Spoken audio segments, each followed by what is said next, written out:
Olá, crianças! Vamos para a explicação de ciências humanas dessa semana. Página 12, Aprendendo com a família. A família geralmente é o mais importante grupo social de uma criança.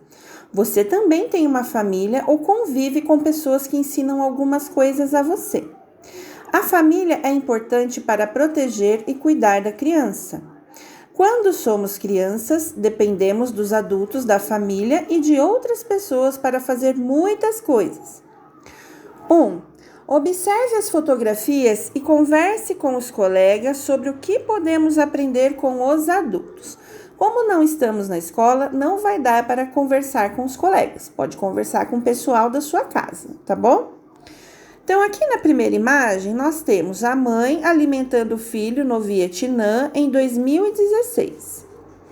Na segunda foto, nós temos a mãe fazendo pintura corporal na filha.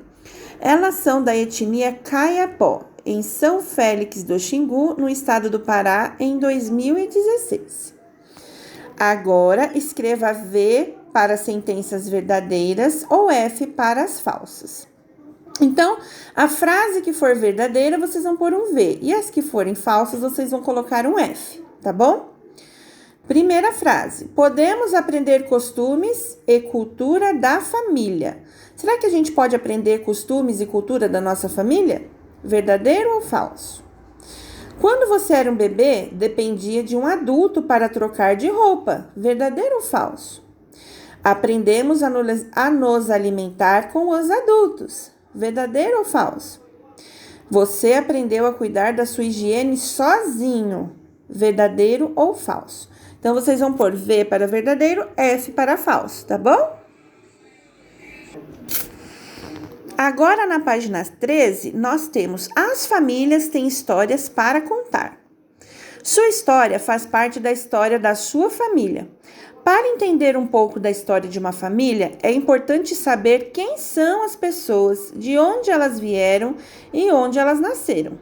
Veja o esquema que Vitor fez com o nome dos parentes mais próximos. Então, gente, o Vitor fez um esquema aqui. Ele tá ali embaixo, colocou a mãe e o pai dele, os avós maternos, que são os pais da mãe dele, e os avós paternos, que são os pais do pai dele. Fez um esquema assim, bem simplesinho, com os parentes mais próximos, certo? Vocês só vão fazer a atividade 2, tá? E ela é oral, ou seja, não precisa escrever. Vocês vão conversar com alguém da família sobre a questão 2, que é: qual é a história da sua família? Converse com os adultos que moram com você e conte aos colegas. No caso, não vai ter como vocês contarem para os colegas no momento. Mas converse com a família e descubra qual é a história da família de vocês, tá bom? Às vezes tem tanta história escondida que a gente não sabe. Senta com o vovô, com a vovó, com a mamãe, com quem der, com quem você tiver em casa, para tentar descobrir um pouquinho da origem da sua família, tá bom, crianças? Aqui o exercício 4 e 5 fala com a ajuda do professor, só que não tem como estar pessoalmente ajudando vocês, então eu vou explicar por aqui, tá? Com a ajuda do professor, faça um esquema como o que Vitor, o de Vitor, para a sua família. Você vai escrever o seu nome e o nome de alguns dos seus familiares. Caso você saiba, mencione o local em que cada um deles nasceu. Então, gente, vocês vão fazer igual o Vitor fez aqui, ó. Colocar a mamãe de um lado, papai do outro, vovô e vovó maternos do lado da mamãe e os paternos do lado do papai, tá? Vocês vão desenhar do jeitinho de vocês. Depois, a 5, cole no espaço abaixo uma fotografia da sua família. Se possível, escolha uma fotografia em que apareçam as pessoas que você incluiu no esquema desenhado acima. Se não tiver foto, gente, pode desenhar a família, tá? As mesmas pessoas que você colocou no exercício 4, no de cima, você pode fazer o desenho embaixo. Se você colocou só papai e mamãe, então você vai desenhar só papai e mamãe. Se colocou os avós também, desenhe os avós também, tá bom? Então, é bem simplesinho.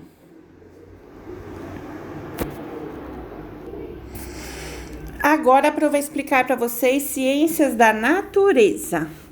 Saiba mais. Você sabe de onde vem o vidro? O vidro das janelas, das lâmpadas, das garrafas e dos copos é um exemplo de material que não se encontra pronto na natureza. Ele é elaborado pelo ser humano. Hoje em dia, a maior parte dos vidros é feita com matérias-primas como areia, carbonato de sódio e calcário. Então, aqui do lado direito, aqui, ó, nós temos o significado de algumas palavras. O significado de matéria-prima, de carbonato de sódio e de calcário. Se vocês tiverem dúvida nisso, vocês dão uma lida, para não vai ler para o vídeo não ficar muito longo, tá bom? Então, ó, com o professor, leia os textos explicativos sobre as etapas de fabricação artesanal de objetos de vidro. Associe cada fotografia com um trecho do texto que ela ilustra. Então, vamos lá, vamos ler o número 1. A areia, o carbonato de sódio e o calcário são aquecidos em um forno especial a temperaturas muito altas. Esse número 1 corresponde a qual imagem será? Será que é a imagem 1, a 2, a 3 ou a 4? 2. Os materiais se unem e derretem, formando uma mistura mole de vidro líquido. Qual será que é a foto que representa esse item 2? 3. Enquanto está mole, o vidro pode ser moldado em diferentes objetos, garrafas, potes, copos, lentes, janelas, etc. Qual é a imagem que corresponde ao item 3? E por último, o item 4. Conforme esfria, o vidro líquido endurece e o objeto de vidro está pronto. Qual será que é a foto que representa o item 4? Então, vamos lá. Agora, vamos para a próxima página. Essa página a gente não vai fazer, a não ser que vocês queiram, se vocês tiverem argila em casa. Vamos para a página 45. Objetos domésticos do passado e do presente. Os objetos usados no dia a dia e o material utilizado para fabricá-los podem mudar com o passar do tempo. O ferro de passar roupas, por exemplo, é muito utilizado no cotidiano.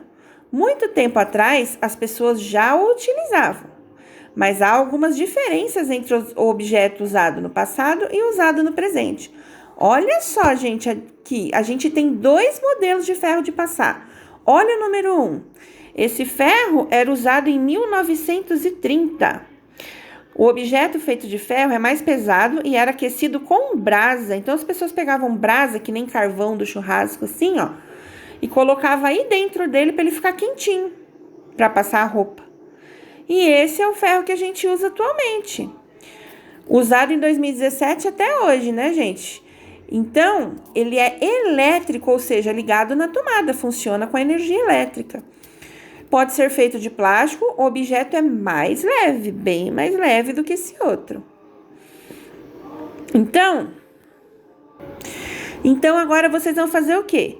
Colocar 1 ou 2 nos quadradinhos. Por exemplo, primeiro quadradinho aqui, objeto feito principalmente de plástico. Será que é o ferro 1 ou o ferro 2? Se for o ferro 1, vocês vão pôr o número 1. Se for o ferro 2, o número 2.